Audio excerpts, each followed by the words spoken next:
Tonight, Malcolm McDowell dominates an impressive ensemble cast in Lindsay Anderson's landmark classic, If.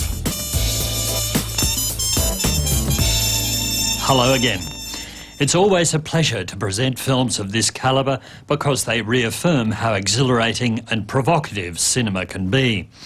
If will always be identified with 1968, the year it was released, when youthful protest erupted into running battles between demonstrators and armed police on the streets of Paris.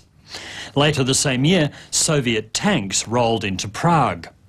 With the anti-war and civil rights movements growing in the United States, young people everywhere identified increasingly with the romantic image of Third World revolutionaries like Che Guevara. And then there were the assassinations of Martin Luther King and Robert Kennedy. If tells the story of Mick Travis and his mates at College House, a boarding school that pretends to respect tradition and embrace progress.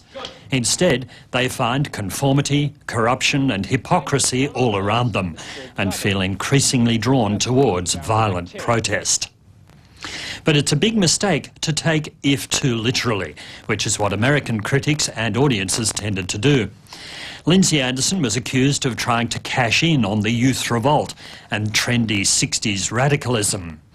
But the original idea was 10 years old. John Howlett and David Sherwin completed the script in 1960.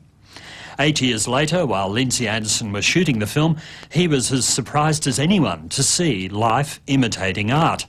You can call it coincidence or say that If was genuinely prophetic.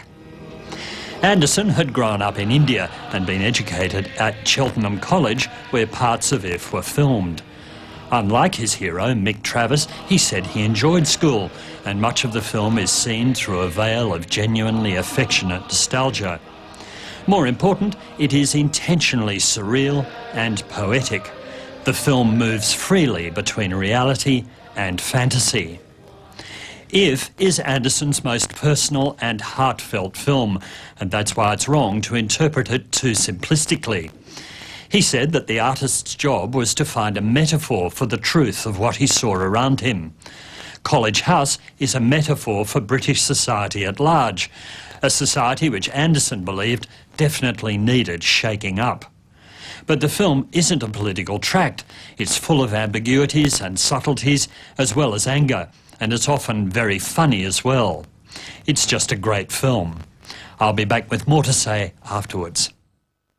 The following movie is rated M. Viewing by mature audiences is recommended.